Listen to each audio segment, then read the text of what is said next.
Hello enemy lovers, स्वागत है आपका एनिमी वावरिस चैनल पर। और आज हम देखने वाले हैं गांची कोटा का एपिसोड नंबर 8 को। पिछले एपिसोड की लिंक आपको डिस्क्रिप्शन में मिल जाएगी। तो चलिए जानते हैं आगे की कहानी बिना किसी देरी के। अब तक हमने देखा कि बाकी क्लीनर्स यहाँ आकर रूडो को बचा लेते हैं और जेवर यहाँ से भाग जाता है।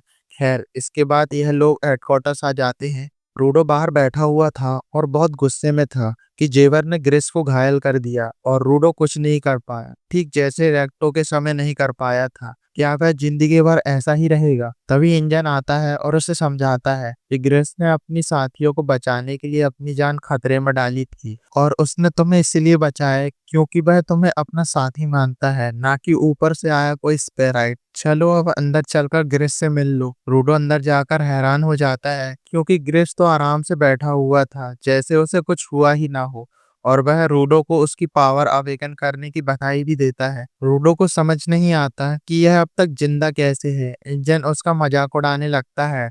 ओ, इसीलिए तुम्हारा मूड खराब था, तुम्हें लगा ग्रिस मर गया होगा। रूडो अब गुस्से में चिल्लाता है, जेवर ने अपना पंजा तुम्हारी छाती के आर पार कर दिया तो मुझे तो यही लगेगा ना कि तुम्हारी ऊपर की टिकट कट गई। ग्रिस बताता है कि यहाँ की मेडिकल टीम की वजह से वह ठीक, खासकर आयशा की वजह से, जो उनके ग्रुप की इकलौती हीलर है और उसी ने ग्रिस को बचाया है। ग्रिस उसका शुक्रिया करता है। वह फॉलो का भी शुक्रिया करता है जो हर समय उसके साथ था। इसके बाद वह रूडो से कहता है कि तुमने और जंका ने बहुत अच्छा काम किया। तुम्हारा दुश्मन काफी स्ट्रांग था और तालिस्मान के बारे में ज्यादा मत सोचो। मुझे खुशी है कि वह तुम्हारे काम आया और यही उसके लिए काफी है।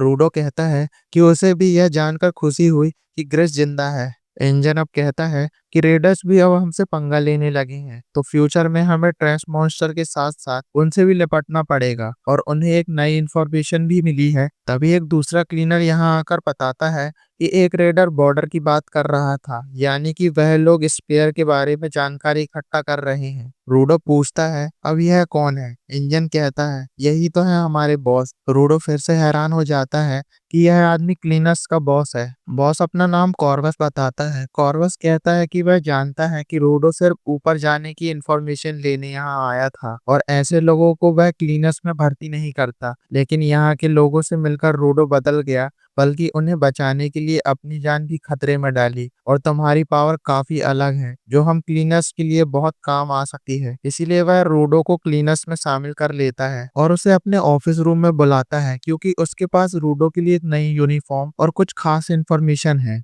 ऑफिस में कॉर्वस कहता है कि स्पेयर और ग्राउंड के बीच की लाइन को ही हम बॉर्डर कहते हैं। ऐसा कहा जाता है कि जो भी बॉर्डर पार करने की कोशिश करता है वह मारा जाता है। अब एक मजेदार कहानी सुनो। ऐसा कहा जाता है कि एक औरत जो नो मैंस लैंड के बॉर्डर के बिल्कुल पास रहती है, एक बार एक मुसाफिर वहां भटक गया था तो उस औरत ने उसकी मदद की थी। मुसाफिर ने पूछा कि तुम इस कचरे वाली जगह पर क्यों रहती हो?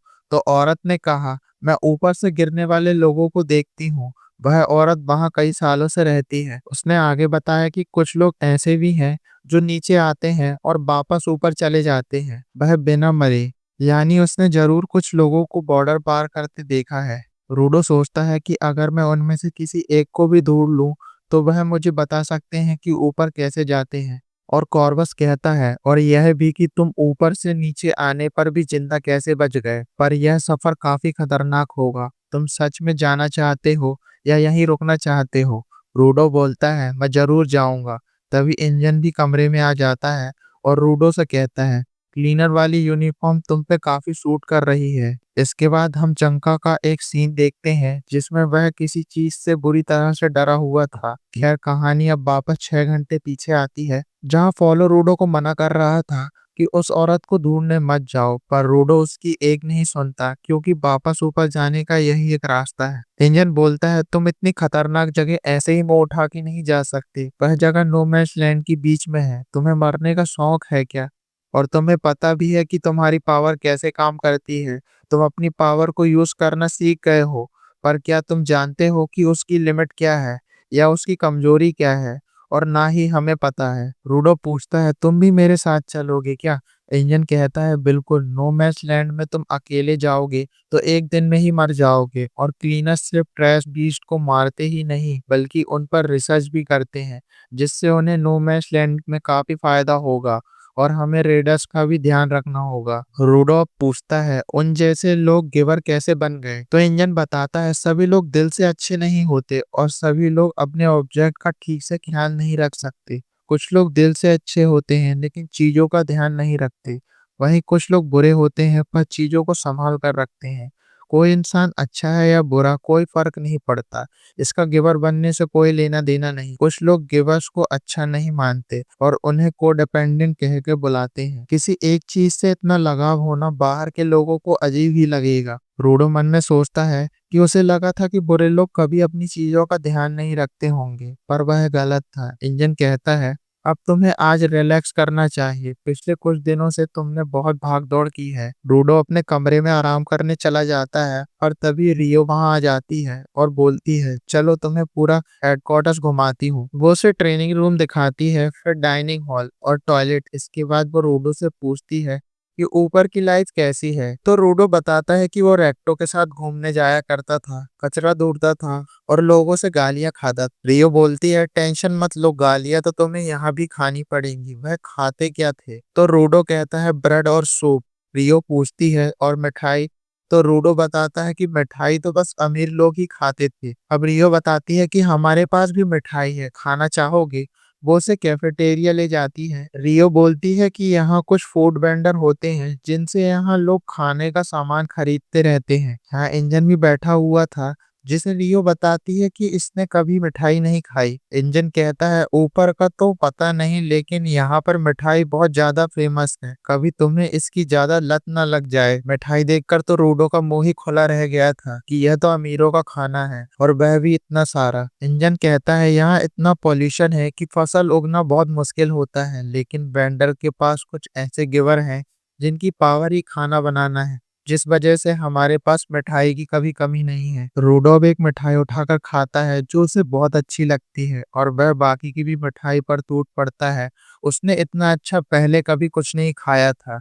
इंजन उसे थोड़ा रोकने को बोलता है वरना वह मोटा हो जाएगा। तभी यहाँ सा नाम का एक क्लीनर आ जाता है जो रूडो को घूरने लगता है। रूडो को लगता है कि उसे मिठाई चाहिए, तो वह ना चाहते हुए भी एक लॉलीपॉप उसकी तरफ कर देता है। सा लॉलीपॉप खाते हुए उससे और मिठाई मांगता है जो रूडो को अच्छा नहीं लगता। खैर कहानी वापस 6 घंटे आगे आ जाती है, जहाँ रियो और इंजन बात कर रहे थे कि रूडो ने तो मिठाई का पूरा भंडार ही खत्म कर दिया।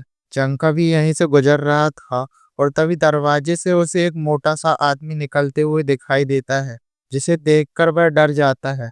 यह कौन घुसपैठिया है, लेकिन यह तो बस रूडो था जो मिठाई खाने से इतना मोटा हो गया था। खैर इसके बाद यह रूडो को ट्रेनिंग कराने ले जाते हैं, पर वो एक चाकू को भी ट्रांसफॉर्म नहीं कर पा रहा था। इंजन उसका मजाक उड़ाते हुए कहता है इतनी मिठाई खाने से तुम अपनी पावर तो नहीं भूल गए। रियो बोलती है कम से कम यह चल फिर तो पा रहा है। रूडो को समझ नहीं आता है कि उसकी पावर काम क्यों नहीं कर रही है। जंकाब समझ जाता है कि रूडो को ऐसी चीजें सुधारने का शौक था जो टूटी हुई थी, जिन्हें लोग फेंक दिया करते थे, और लगता है उसकी पावर सिर्फ टूटी हुई चीजों पर ही काम करेंगी, यानी सिर्फ कचरे पर। उसके सामने कुछ पुराना सामान लाकर पटका जाता है। रूडो अब उसमें से एक ट्रायंगल उठाता है और तुरंत उसे हथियार में बदल देता है। इंजन जंका की तारीफ करता है कि उसने सही दिमाग लगाया, वो एक अच्छा ट्रेनर है। रूडो भी जंका का शुक्रिया करता है और जंका उसे कहता है अब एक से ज्यादा हथियार बदलने की कोशिश करो। रूडो अब दूसरी चीज उठाता है और उसे भी ट्रांसफॉर्म कर देता है,